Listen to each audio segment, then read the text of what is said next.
কুল্লু নাফসিন যায়িকাতুল মাউত। আল্লাহ রাব্বুল আলামিন আপনাকে আমাকে দুনিয়াতে প্রেরণ করেছেন, সৃষ্টি করেছেন। কেউ প্রশ্ন করতে পারেন আল্লাহ আমাদেরকে দুনিয়াতে কেন পাঠাইলেন? কথা বলেন ঠিক কিনা? মুসলমান ভাইরা, এই প্রশ্ন শুধু এমনি না। আসেন এই প্রশ্ন আমরা কোরআনুল কারীম কি করি, কোরআন আমাদেরকে জবাব দিবে। আমরা যদি কোরআনকে প্রশ্ন করি, কোরআন তুমি বলে দাও আল্লাহ রাব্বুল আলামিন দুনিয়াতে আমাকে আপনাকে অর্থাৎ মানুষকে কেন পাঠাইলেন? আল্লাহ 51 নম্বর সূরা জারিয়াত আয়াত নাম্বার 56 আল্লাহ তাআলা জবাব দেন, ওয়ামা খালাকাতুল জিন্না ওয়াল ইনসা ইল্লা লিয়াবুদুন। এই যুবক মুরব্বী বাবারা আমার, আল্লাহ রাব্বুল আলামিন কোরআনের মাধ্যমে জবাব দিয়েছেন, জিন আর ইনসান আপনাকে আমাকে আল্লাহ রাব্বুল আলামিন একমাত্র তার 10 দাসত্ব, একমাত্র তার ইবাদত করার জন্য বানিয়েছে। একটু আওয়াজ দিয়ে বলা যাবে সুবহানাল্লাহ? কেন বানাইছে? আল্লাহর ইবাদতের জন্য। কেন বানাইছে? একটু জোরে বলবেন কেন? ইবাদতের জন্য। এবার যদি আমি আপনাকে আল্লাহ রাব্বুল আলামিনকে জিজ্ঞাসা করি, ওগো আল্লাহ ইবাদতের জন্য বানাইলেন, পবিত্র কোরআনুল কারীমের আরেক আয়াতের মধ্যে 67 নম্বর সূরা মুলক, সূরা মুলকের শুরুতে আল্লাহ বলেন, আল্লাযী খালাকাল মাউতা ওয়াল হায়াতা লিয়াবলুয়াকুম আইয়ুকুম আহসানু আমালা। আল্লাহ রাব্বুল আলামিন বলেন যে হায়াত আর মউত আমি আল্লাহ রাব্বুল আলামিন তোমাদেরকে কেন দিয়েছি? আইয়ুকুম আহসানু আমালা, এই দুনিয়ার ভিতরে কার আমলটুকু কত সুন্দর হয় এই পরীক্ষা করার জন্যই আমি আল্লাহ তোমাদের বানিয়েছি। আরেকটু জোরে বলবেন না সুবহানাল্লাহ? পবিত্র কোরআনুল কারীমের ৭৬ নাম্বার সূরা, যেই সূরাটার নাম সূরা দাহার বা সূরা ইনসান, এই আয়াতের মধ্যে আল্লাহ রাব্বুল আলামিন বলেন, হাল আতা আলাল ইনসানি হিনুম মিনাদ দাহরি লাম ইয়াকুন শাইআম মাযকুরা। আল্লাহু আকবার। আল্লাহ রাব্বুল আলামিন এই আয়াতের মধ্যেও বলেন, মানুষ এমন একটা যুগ, এমন একটা কাল তোমার উপর দিয়ে অতিবাহিত হয়ে গেছে, তুমি উল্লেখযোগ্য কোনো কিছুই ছিল না, শুধু এক ফোঁটা নাপাক পানি মায়ের রেহানের মধ্যে দিয়ে, ওই এক ফোঁটা নাপাক মিশ্রিত পানি দিয়ে আমি আল্লাহ তুমি মানুষকে বানাইছি। কথা বলেন ঠিক কিনা? কেন বলেন আল্লাহ এখানেও বলেন না, বিতালিহি ফাজআলনাহু সামিআন বাসীরা।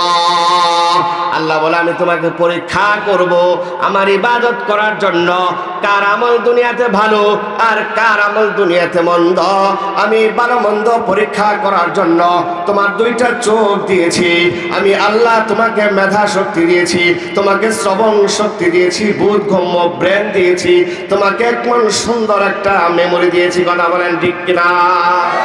এই আয়াতগুলা থেকে আমি আপনি বুঝতে পারলাম আল্লাহ তাআলা আমাকে আপনাকে বানাইছে কেন? আল্লাহর ইবাদত করার জন্য। আল্লাহ তাআলা আমাকে আপনাকে বানাইছে কেন? পরীক্ষা করার জন্য। কথা বলেন ঠিক কিনা? এখন প্রশ্ন করতে পারেন, হুজুর ঠিক আছে আল্লাহ বানাইলেন ইবাদতের জন্য, পরীক্ষা করার জন্য, আল্লাহর ইবাদত কতক্ষণ করা লাগবে? আল্লাহর এই পরীক্ষা কতক্ষণ চলবে? কথা বলেন ঠিক কিনা? প্রশ্ন আসে কিনা? আসেন কোরআনকে জিজ্ঞাসা করে কোরআন কি জবাব দেন। 15 নম্বর সূরা হিজর আয়াত নাম্বার 99। মুসলমান ভাইরা, আল্লাহ ইবাদতের জন্য আপনাকে আমাকে দুনিয়াতে পাঠাইলেন, আমল ভালো করার জন্য আল্লাহ আপনাকে আমাকে দুনিয়ার ভিতর পাঠাইলেন। ইবাদত করব কতক্ষণ, আমল ভালো করব কতক্ষণ? কোরআনকে যদি প্রশ্ন করে কোরআন জবাব দেয় সূরা হিজর আয়াত 99, ওয়া'বুদু রাব্বাকা হাত্তা ইয়াতিয়াকাল ইয়াকিন।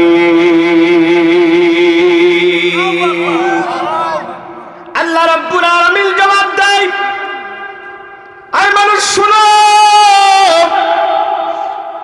ততক্ষণ পর্যন্ত আল্লাহর ইবাদত করবা, ততক্ষণ পর্যন্ত তোমার আমল ভালো করবা, হাত্তা ইয়াতিয়াকাল ইয়াকিন, যতক্ষণ তোমার শ্বাস চলমান, মালাকুল মউত যতক্ষণ তোমার আমার কাছে না আসবে। কথা বলেন ঠিক কিনা? অর্থাৎ আল্লাহর ইবাদত করতে হবে মৃত্যু পর্যন্ত, মৃত্যুর আগ পর্যন্ত আল্লাহর ইবাদত করতে হবে। কথা বলেন ঠিক কিনা? আমি মূল জায়গাটাতে আপনাদেরকে মাত্র নিয়ে আসলাম। আজকের এই ওয়াজ মাহফিলটা মৃত ব্যক্তিদের রুহের মাগফিরাত কামনায় মৃত্যুর কথাটাকে স্মরণ করে দেওয়ার জন্য এই পর্যন্ত আপনাদেরকে নিয়ে আসলাম। অর্থাৎ বোঝা গেল, আমি নামাজ পড়ব ততক্ষণ যতক্ষণ শ্বাস থাকবে, আমি নামাজ পড়ব ততক্ষণ যতক্ষণ মালাকুল মউত আমার কাছে না আসবে, আমি রোজা করব ততক্ষণ যতক্ষণ পর্যন্ত মালাকুল মউত না আসবে, আমি এই জবান দিয়ে আল্লাহর জিকির করব ততক্ষণ যতক্ষণ মালাকুল মউত আমার কাছে না আসবে, আমি এই জবান দিয়ে সত্য কথা বলবো ততক্ষণ যতক্ষণ মালাকুল মউত আমার কাছে না আসবে। কথা বলেন ঠিক কিনা? অর্থাৎ বোঝা গেল, আমার আপনার দুনিয়ার জিন্দেগিটা মৃত্যুর মাধ্যমে শেষ হয়ে যাবে। মৃত্যু আসার আগ পর্যন্ত আল্লাহর দাসত্ব, মৃত্যু আসার আগ পর্যন্ত আমল ভালো করা লাগবে। কথা বলেন ঠিক কিনা? এ পর্যায়ে আল্লাহ রাব্বুল আলামিন মৃত্যুর কথা স্মরণ করে দিয়ে পবিত্র কোরআনুল হাকিমের ভিতরে যে আয়াতটা আমি তেলাওয়াত করেছি, 29 নম্বর সূরা আনকাবুত আয়াত নম্বর 57, আল্লাহ বলেন, কুল্লু নাফসিন যায়িকাতুল মাউত, প্রত্যেকটা প্রাণীকেই মৃত্যুর স্বাদ আস্বাদন করা লাগবে। কথা বলেন ঠিক কিনা? মা শুয়ে আছে, ওই কবরটার ভিতরে আপনার আমার কলিজার টুকরা অনেকের সন্তান শুয়ে আছে। কথা বলেন ঠিক কিনা? ওই মৃত্যুর কথা আল্লাহ রাব্বুল আলামিন স্মরণ করা দিয়ে পবিত্র কোরআনুল হাকিমের আরেক আয়াতের মধ্যে 33 নম্বর সূরা আহজাব আয়াত নাম্বার 16, মৃত্যু থেকে কেউ পালান করে কোথাও যাইতে পারবে না। মনটাকে একটু নরম করে মাটির দিকে তাকাইয়া, এই যুবক, আজকে তোমার সুন্দর একটা স্বাস্থ্য, তোমার সুন্দর একটা চেহারা আল্লাহ দিছে, অহংকার করো। ও রাজনীতিবিদ, আল্লাহ তোমার ক্ষমতা দিছে, ক্ষমতার বড়াই দেখাও। ও দুনিয়ার ধনী মানুষগুলা, আল্লাহ তোমার ধন সম্পদ দিছে, ধন সম্পদের অহংকার করো। মৃত্যু যখন আসবে কেউ পালন করতে পারবে না, ক্ষমতাও থাকবে না, চরূপ সৌন্দর্য যৌবনও থাকবে না, ধন সম্পদ রাজনীতির মোহ কোনো লড়াইও থাকবে না। কথা বলেন ঠিক কিনা? আল্লাহ রাব্বুল আলামিন ডাক দিয়ে বলেন, কুল লা ইয়ানফাকুমুল ফিরারু ইন ফারারতুম মিনাল মাউত। ও হাবিব, আপনি সবাইকে বলে দেন, মৃত্যু এমন একটা ভয়ঙ্কর জিনিস, মৃত্যু যখন আসবে এই মৃত্যু থেকে পালায়ন করে কোনো উপকার হবে? মৃত্যু থেকে কেউ পালায়ন করতে পারবে? বাবা একটু আওয়াজ দিয়ে বলেন, পারবে? মৃত্যু থেকে কেউ পালায়ন করতে পারবে? শুধু তাই না, মুসলমান ভাইরা আমার, যেই আল্লাহ আপনাকে আমাকে সৃষ্টি করেছে ওই আল্লাহকে অস্বীকার করা সম্ভব? কথা বলেন ঠিক কিনা?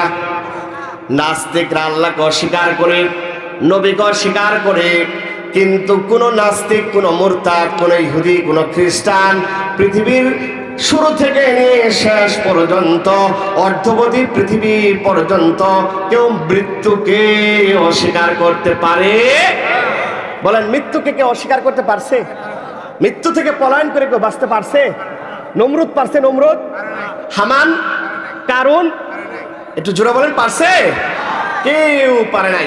আল্লাহ বলে দিচ্ছেন। শুধু তাই না, আল্লাহ বলেন 4 নম্বর সূরা নিসা আয়াত নাম্বার 78, আল্লাহ বলেন, আইনামা তাকুনু ইউদরিকুমুল মাউত ওয়ালাউ কুনতুম ফি বুরুজিন মুশাইয়াদা। আল্লাহ ডাক দিয়ে বলেন, তোমরা যেখানেই থাকো না কেন সুদৃঢ় আয়নাগর। আওয়ামী লীগ শাসন আমলে আয়নাগরের ভিতরে শাস্তি দেওয়া হয়েছে, কেউ যেটাকে চিনত না, সচরাচর কেউ যেখানে যাইতে পারতো না।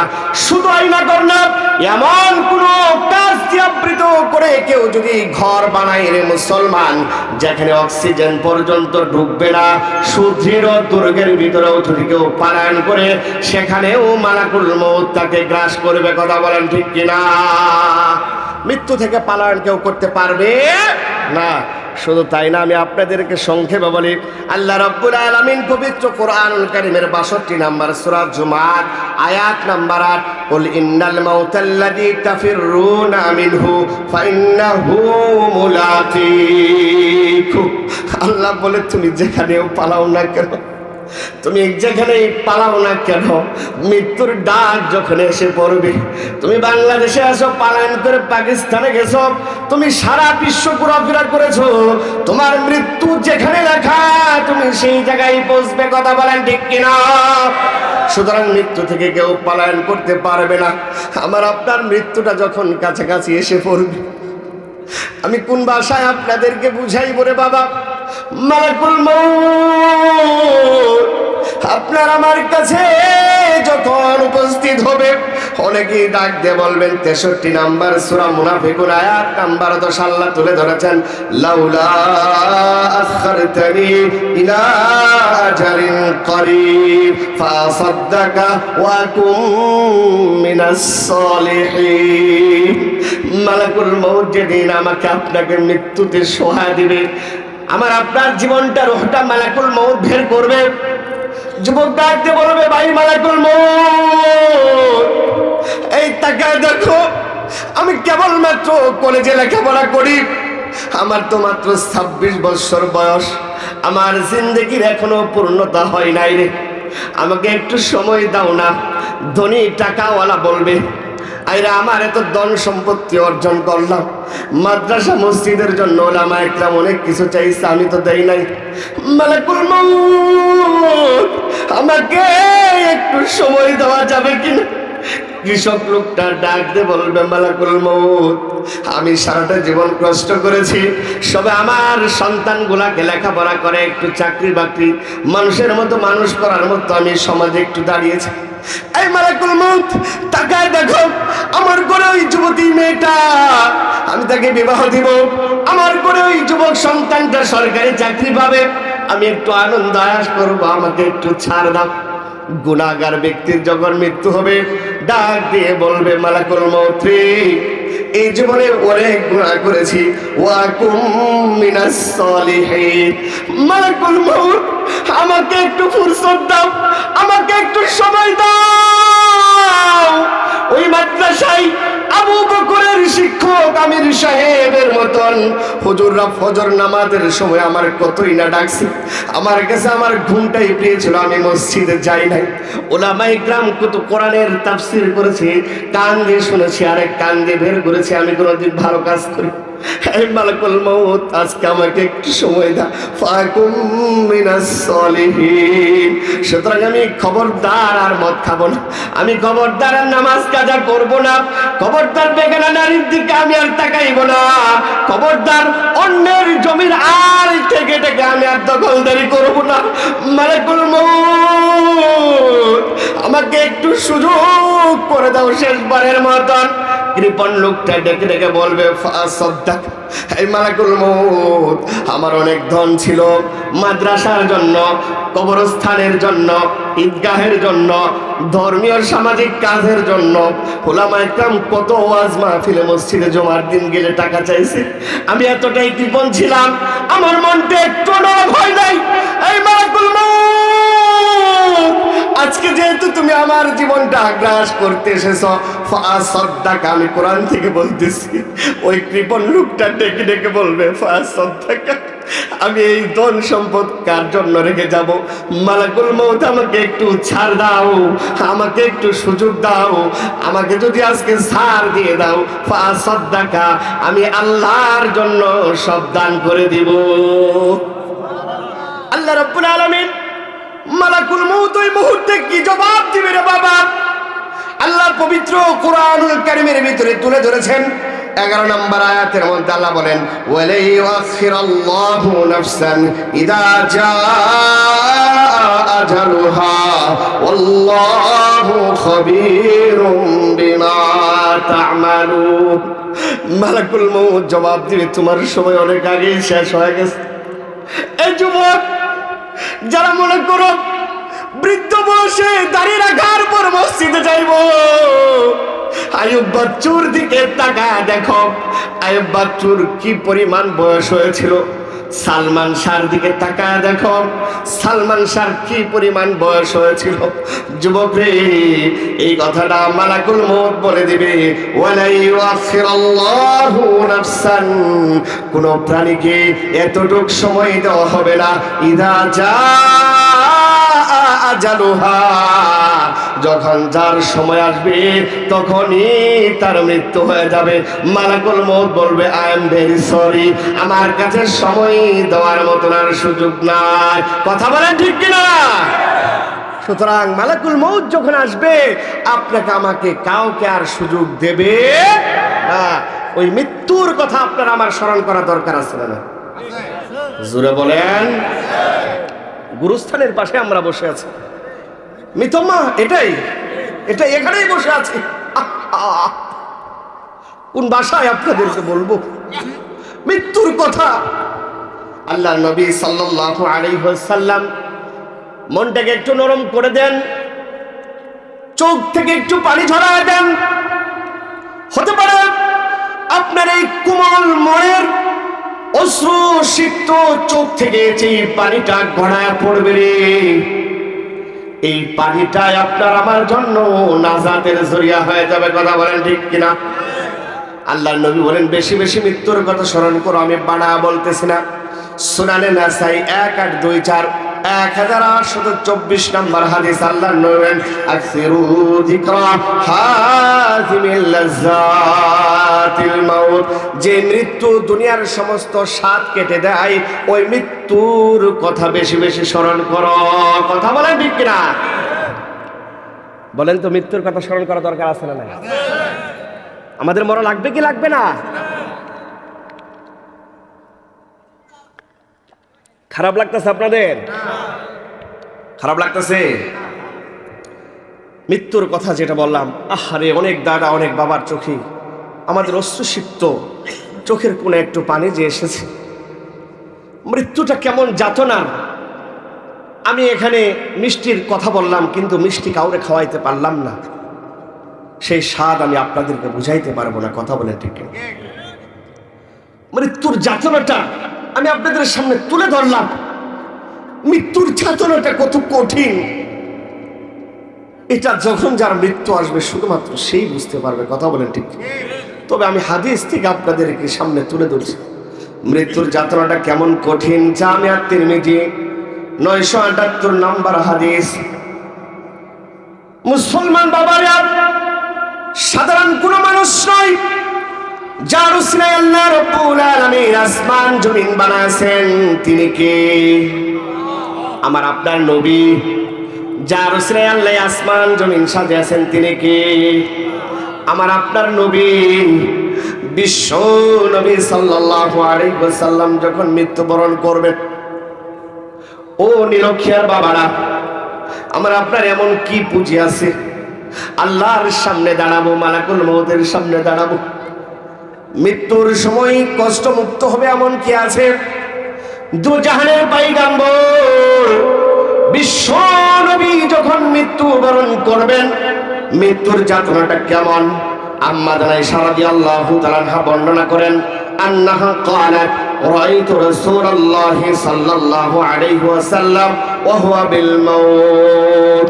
আম্মা আয়েশা রাদিয়াল্লাহু তাআলা আনহা বর্ণনা করেন, আল্লাহর নবী দুজাহানের পয়গম্বর যেদিন মৃত্যুবরণ করবে, আল্লাহর নবীর মৃত্যু যখন গণায় আসেন, ওয়াইন্দাহু কাদাউন ফীহিল মা, আল্লাহর নবী যখন মৃত্যুবরণ করবে, এমন মুহূর্তে আল্লাহর নবীর পাশে একটা কাদার ভিতরে পানিযুক্ত একটা বর্তন ছিল, একটা কাদা ছিল। আম্মা আয়েশা রাদিয়াল্লাহু তাআলা আনহা বলেন, ওয়া হুয়া ইউদখিলু ইয়াদাহু ফিল কাদাহি, মৃত্যুর যাতনাটা এত কঠিন, আল্লাহ নবী বারবার ওই পানিযুক্ত কাদার ভিতরে হাত দিতেছিলেন। শুধু তাই না, আম্মা জানা আয়েশা বলেন সুম্মা ইয়ামসাহু ওয়াজহাহু বিল মা। আম্মা জানা আয়েশা বলেন মৃত্যুর যাতনাটা এত কঠিন, আল্লাহর নবী সাধারণ কোন মানুষ নয়, যার উসিলায় আল্লাহ কুল কায়নাত সাজিয়েছেন মুসলমান।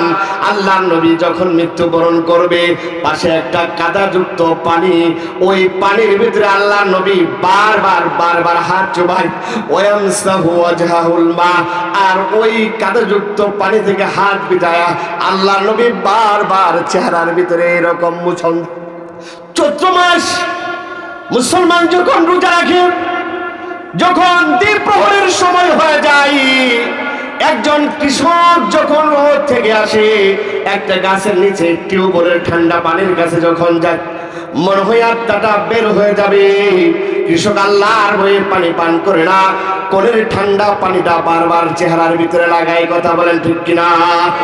ঠিক আল্লাহর নবী দু জাহানের পয়গম্বর একটু আরাম পাওয়ার জন্য ওই পানির বর্তন থেকে হাত উঠাইয়া আল্লাহ নবী বারবার চেহারার ভিতরে এইরকম মুছে, সুম্মা ইয়াকুলু, তারপর আল্লাহর নবী দোয়া করতে থাকে, আল্লাহুম্মা আইন্নি আলা গামারাতিল মাউত আও সাকরাতিল মাউত। আল্লাহর নবী আল্লাহর কাছে দোয়া করে, ও গো আল্লাহ, আমাকে মৃত্যুর যাতনা থেকে, আমাকে মৃত্যুর কষ্ট থেকে, আমাকে মৃত্যুর যন্ত্রণা থেকে তুমি হেফাজত করো। আল্লাহ তুমি মৃত্যুর কষ্ট থেকে আমাকে সাহায্য করো। আল্লাহুম্মা আইন্নি আলা গামারাতিল মাউত আও সাকরাতিল মাউত, মৃত্যুর সাকরাত থেকে, মৃত্যুর কষ্ট থেকে তুমি আল্লাহ সাহায্য করো। এই যুবক, এখনো ওই দোকানের পাশে দাঁড়াইয়া ফেসবুক চালাও, এখনো মোবাইলের ভিতরে গুনাহ করো, ও পর্দার সিলমা গো, এখনো বেপরদায় তোমরা যারা ঘোরাফেরা করো, তোমার আমার এমন কি প্রস্তুতি রয়েছে যেখানে আল্লাহর নবী মৃত্যুর যন্ত্রণা থেকে সাহায্য চাই, ওই মালাকুল মউত তোমার আমার যখন জান কবজ করবে, তোমার আমার কি অবস্থাটা হবে? কথা বলেন ঠিক কিনা? বলেন আমাদের মরা লাগবে কি লাগবে না? বলেন লাগবে কি লাগবে না? এই দুনিয়ার ভিতরে আমরা মনে করি যার 5 তলা বিল্ডিং আছে, নিরক্ষিয়ার ভিতরে ওই মানুষটা সবচেয়ে দামি। না না, একটু জিকির করি লা ইলাহা, আওয়াজ দিয়ে।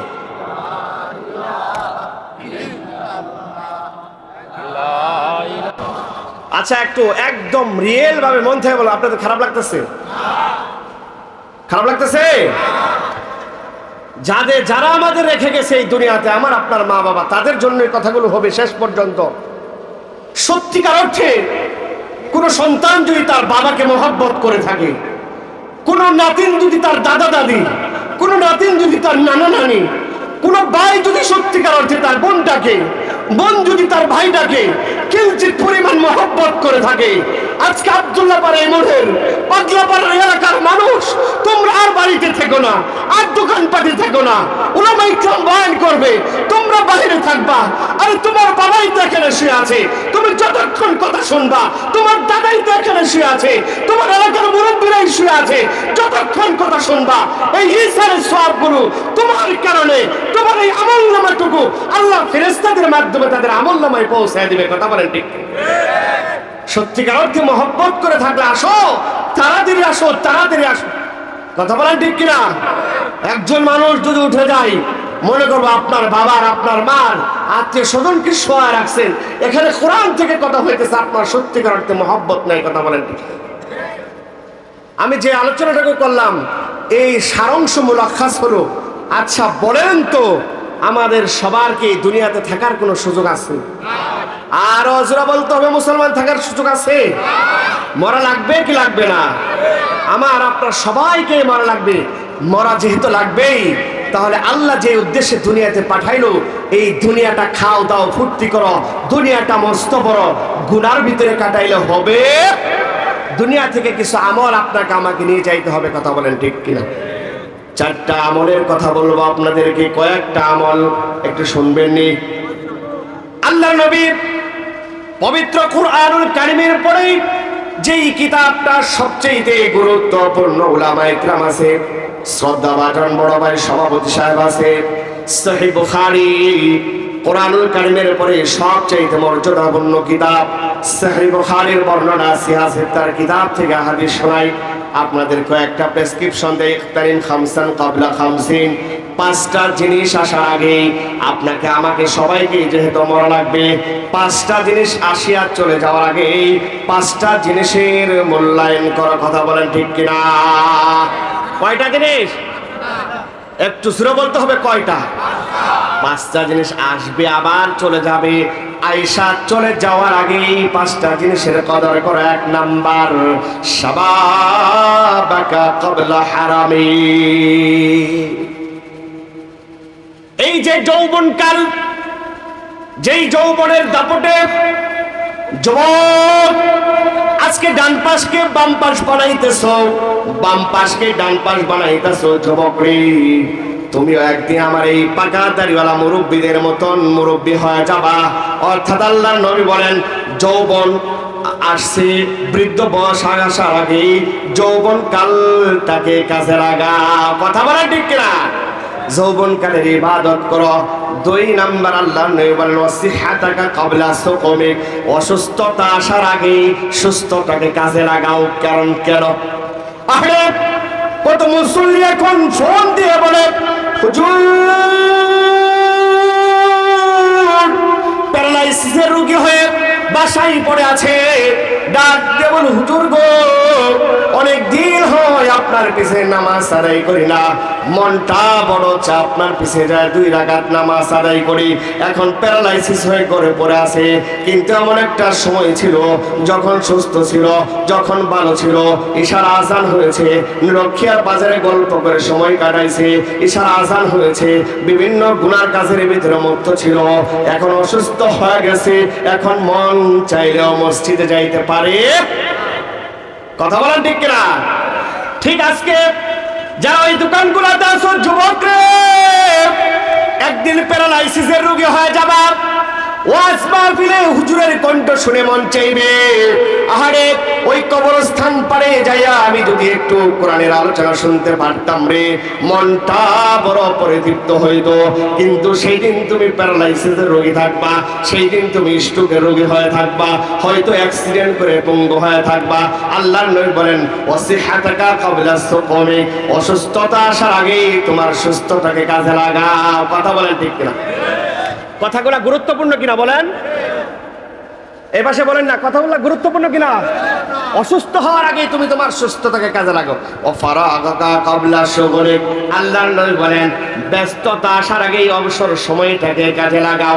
এমন অনেক যুবক আছে এখন চাকরি বাকরি নাই, সয় সংসারের ঝামেলা নাই, বিবাহ শাদী করে নাই, সন্তানাদিও হয় নাই, অনেক সময় আছে মসজিদে জামাতের সাথে নামাজ পড়তে পারে, কিন্তু এমন একটা সময় আসবে অফিসের চাপ থাকবে, বাচ্চা কাচ্চা করে নেওয়ার চাপ থাকবে রে যুবক, এমন একটা সময় আসবে সংসারের ভিতরে ব্যস্ত হইয়া যাইবা। ওই সময় আসার আগে এইরকম তুমি তোমার সুযোগটাকে কাজে লাগায় দাও, কথা বলেন ঠিক কিনা? 5 নম্বর আল্লাহর নবী বলেন ও গিনাকা ক্বাবলা ফাকরি, এইরকম দরিদ্রতা আসার আগে তুমি যে ধনী ছিলা, তুমি তোমার ধনীর সময় এটাকে কাজে লাগায় দাও, কথা বলেন ঠিক কিনা? এমন একটা সময় আসবে, করোনা আমাকে আপনাকে দেখা দিয়েছেন, করোনার মুহূর্তে চাইলেও দান করার সুযোগ নাই, সবার তখন প্রয়োজন। এমন একটা পরিস্থিতি আসবে তোমার ইচ্ছা হবে দান করার, এক সময় ধন ছিল তুমি দান করো নাই, ধন ছিল কিন্তু মন ছিল না, এখন তোমার মন হয়েছে ধন থাকবে না, কথা বলেন ঠিক কিনা? আল্লাহর নবী বলেন ও হায়াতাকা ক্বাবলা মাউতিক, মৃত্যু আসার আগে তোমার এই যে জীবনটা রয়েছে, মৃত্যু আসার আগে তুমি তোমার হায়াতটাকে কাজে লাগায়া দাও, কথা বলেন ঠিক কিনা?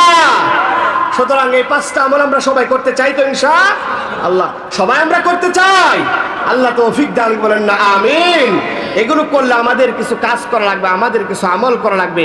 মুহতারাম হাজরিন, আমি পবিত্র কোরআন থেকে আপনাদের সামনে তুলে ধরতে চাই কয়েকটা আমল সংক্ষিপ্ত আকারে। এগুলো করলে এখানে আমরা যারা আছি সবাই এই আমলগুলো করে আল্লাহর খাস ওলি হয়ে আমরা দুনিয়া থেকে যাইতে চাই। কথা বলেন ঠিক কেন?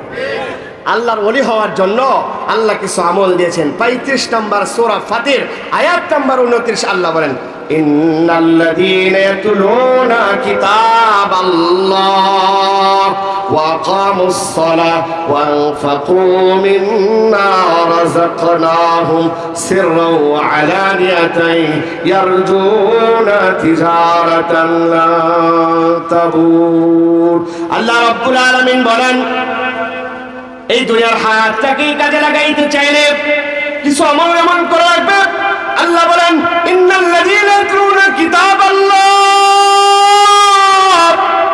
ওই সমস্ত আমার বান্দা বান্দি যারা আল্লাহর কোরআনুল কারীমের তেলাওয়াত করে। যেই মাদ্রাসা আবু হুরায়রা, এই মাদ্রাসাতে কোরআনুল কারীমের শিক্ষা দেওয়া হয়। যারা আপনার আমার সন্তানগুলোকে এই মাদ্রাসায় ভর্তি করে 1 নাম্বার ওয়া আকামুস সালাহ, যারা 5 ওয়াক্ত নামাজ আদায় করে। ওয়া আনফাকু মিম্মা রাযাকনাহুম সিররান ওয়া আলানিয়া, যারা প্রকাশ্যে এবং গোপনে। আল্লাহ বলেন, আমি যে রিজিক দিয়েছি আমার দেওয়া রিজিক থেকে যারা আল্লাহ রাস্তায় ব্যয় করে। আল্লাহ বলেন, ইয়ারজুনা তিজারাতান লা তাবুর, তোমরা আল্লাহর সাথে এমন একটা ব্যবসার আশা করতে পারো যে ব্যবসার ভিতরে শুধু লাভ আর লাভ, কোনো প্রকার ক্ষতি নাই। বলেন সুবহানাল্লাহ। আল্লাহ রাব্বুল আলামিন বলেন, এই 3 প্রকার গুণ যাদের ভিতরে থাকবে তারা আল্লাহর বন্ধু হয়ে যাবে। আল্লাহর সাথে ব্যবসার ভিতরে লিপ্ত হয়ে গেল। আল্লাহর সাথে ব্যবসার ভিতরে লিপ্ত হইলে কি হইবে? লিওয়াফিয়াহুম উজুরাহুম ওয়া ইয়াজিদাহুম মিন ফাদলি ইন্নাহু গফুরুন শাকুর। আল্লাহ বলেন, আমি আল্লাহ প্রতিদান দিব। শুধু প্রতিদান দিব না, আমি আল্লাহ আমার অনুগ্রহ থেকে আরো বাড়ায় দেব। বলেন সুবহানাল্লাহ। সুতরাং আই মুসলমান ভাই ও বন্ধুরা, এই মজলিসের ভিতরে আমার যারা নাই, কার মা নাই, কার বাবা নাই রে, কোন এতিম সন্তান করে বসে আছো রে, 2 চোখের পানিটা একটু ছেড়ে দিয়ে, আহারে যেই বাবা আমাকে মাথার গাম পা ফেলাইয়া, যেই মা আমাকে মাথার গাম পা ফেলাইয়া আমাকে এমন বড় করে গেল, যেই মার লাঠি বেচা টাকা না হইলে, যেই মার ডিম বিক্রি করা টাকা না হইলে, যেই মা একবেলা খেয়েছে আরেক বেলা খায় নাই, যেই বাবা এত কষ্ট করে আমাকে মানুষের মতো মানুষ করেছে, ওই বাবার অবদানে আজকের এই চেয়ার, ওই বাবার অবদানে আজকে আমার অফিস, ওই বাবার অবদানে আজকে আমার জায়গা জমি, ওই মার অবদানে, মার দোয়ার কারণে আমি আজকে বড় লোক। কথা বলেন ঠিক কিনা? একটু জোরে বলেন ঠিক কিনা? ওই মা, আমাদের সমাজে এমন অনেক সন্তান আছে, আমি কেমনে আপনাদেরকে বুঝাইবে, কোন ভাষায় বুঝাইব? গতকালের ঘটনা, গত 2 দিন আগের ঘটনা। আমার আপনার এই দেশে এমন সন্তান আছে রে, পাবনার ঘটনা। এই যুবক যারা ইউটিউব চালাও, সামাজিক যোগাযোগ মাধ্যম যাদের পরিচিত, তোমরা একটু সার্চ দিয়ে দেখো, এই দেশে এমন কুলাঙ্গার সন্তান আছে রে। বাবা নামাজের ভিতরে দাঁড়িয়েছে, ছেলে এরকম নেশাখোর। বাবা সারাদিন দুধ বিক্রি করে এশার নামাজে দাঁড়াইছে, বাবার কাছে টাকা চাইছে, বাবা দিতে অস্বীকৃত। এশার নামাজে দাঁড়িয়েছে, নেশাখোর ওই সন্তান বাবাকে নামাজের ভিতরে ছুরি দিয়ে, দা দিয়ে আঘাত করতে করতে জায়গায় মেরে ফেলেছে। বলেন নাউজুবিল্লাহ। এমন আপনার আমার অনেকের কুসন্তান। আল্লাহর নবী, 2 জাহানের পয়গম্বর, পিতামাতার গুরুত্ব সম্পর্কে বলেন, হুমা জান্নাতুকা ওয়া নারুক। আমি আর আপনি হয়তো আজকে বুঝলাম না, আমার মা এখনো জীবিত আছে, আমার বাবা এখনো জীবিত আছে, মা বাবার কদর করতে পারলাম না, মা বাবার সম্মান হয়তো আমি বুঝতে পারলাম না। যুবক, তুমি কি বুঝো মা কোন জিনিস? আল্লাহ রাব্বুল আলামিন 17 নম্বর সূরা বনী ইসরাঈলের 23 নম্বর আয়াতে ডাক দিয়ে বলেন, ও কদা রাব্বুকা আল্লা তা'বুদু ইল্লা ইয়াহু ওয়া বিল ওয়ালিদাইনি ইহসানা। আল্লাহ রাব্বুল আলামিন বলেন, যুবক রে, যাদের মা বাবা আছে, নামাজ পড়া যেমন ফরজ, আল্লাহর ইবাদত করা যেমন ফরজ, পিতা মাতার কথা শোনাও তোমার উপর ফরজ। বলেন না সুবহানাল্লাহ। সন্তান রে, আজকে তুমি বড় লোক, আজকে তুমি কামাই করতে পারো, আজকে তোমার অফিস আছে, তোমার গাড়ি আছে, বাড়ি আছে, তুমি তোমার মেমোরিটিকে একটু ছোটবেলার দিকে নিয়ে যাও।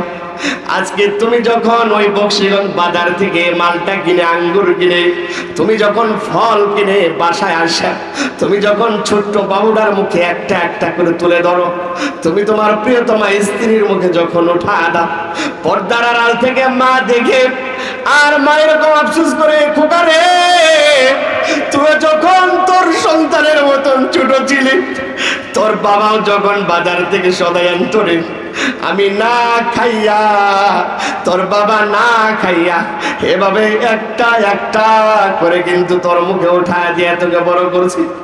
এই সন্তান, আজকে তোমার আমার উচিত হলো, ওই সন্তান একদিন বড় হইবে, কিন্তু মা বাবা বৃদ্ধ হয়ে মারা যাবে। আজকে তুমি টাকার মালিক, তুমি অফিস বাড়ি গাড়ির মালিক হইছ, আজকে তখন তুমি বক্সিগঞ্জ থেকে, ঢাকা থেকে, ময়মনসিংহ থেকে বাজার করে আনবা, সর্বপ্রথম তোমার সন্তানের মুখে না ঈমানের দাবি হলো, ইয়াকিনের দাবি হলো, শরীয়তের দাবি হইল, সর্বপ্রথম আঙ্গুরটা তোমার মায়ের মুখে দেওয়া। কথা বলেন ঠিক কিনা?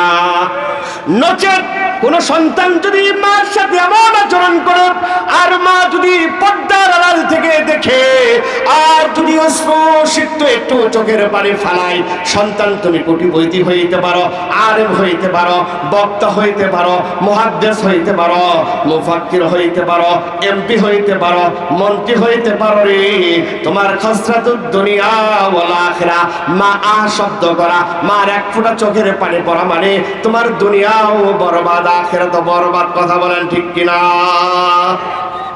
একটু জোরে বলেন ঠিক কিনা? সুতরাং ঈমানের দাবি হইল, যার ঘরে, আই যুবক, যার ঘরে বৃদ্ধ বাবা আছে, ওই বৃদ্ধ বাবার চিকিৎসার খরচটা দিয়ে দাও।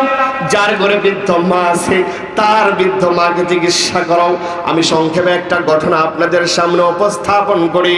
আমার আপনার বাংলাদেশের অবস্থা হলো, বেগমগঞ্জ নোয়াখালীর 80 বছর বয়সের একটা মহিলা, গত 2-3 বছর আগে শীতের মৌসুমে কনকনে শীত, মুরব্বীরা নামাজ পড়ে রাস্তা হাঁটতেছিলেন, রাস্তা হাঁটতে যাওয়ার সময় দেখে একটা বৃদ্ধ মহিলা রাস্তায়, খোঁজ নিয়ে দেখা হইল ওই বৃদ্ধ মহিলাটার 4টা সন্তান, একটা সরকারি চাকরি, একটা বড় ডাক্তার, সমস্ত সন্তানগুলো এরকম প্রতিষ্ঠিত। খোঁজ নিয়ে দেখা হলো এমন 4টা সন্তান থাকা সত্ত্বেও মার ঘরে এইরকম মা খাবার দিবে, সন্তান মাকে নিজের করে রাখবে, এমন ভাগ্য কোনো সন্তানের হয় না। আমাদের দেশে এমন আছে না নাই? এমন কুলাঙ্গার সন্তান আছে না নাই?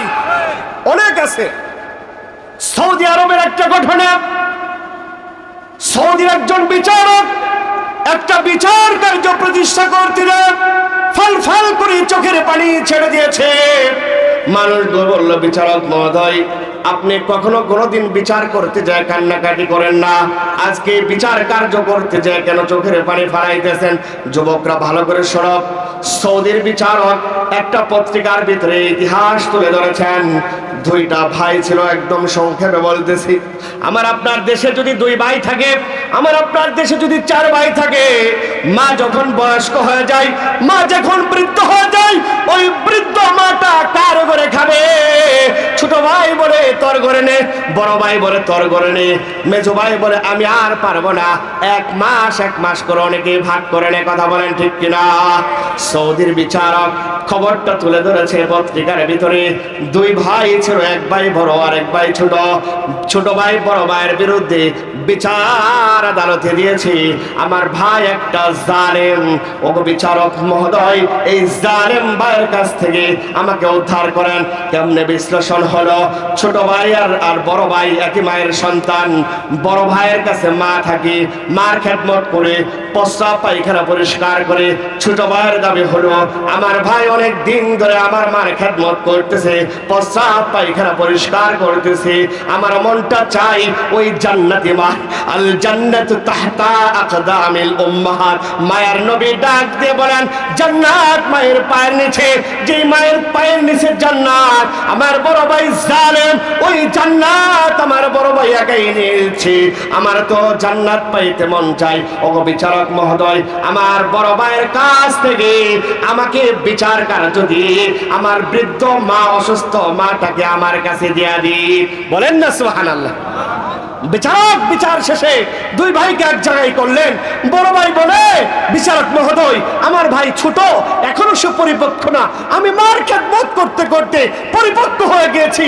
আমার কাছে আমার মায়ের প্রস্রাব আর গন্ধ মনে হয় না, আমার মায়ের পায়খানা আমার কাছে আর গন্ধ মনে হয় না। ওগো বিচারক মহোদয়, আমার ভাই বয়সে ছোট, আমার ভাইয়ের ইনকাম কম, আমার ভাই এগুলো হইতে পারবে না, যার কারণে আমি তাকে দেই না। বলেন সুবহানাল্লাহ।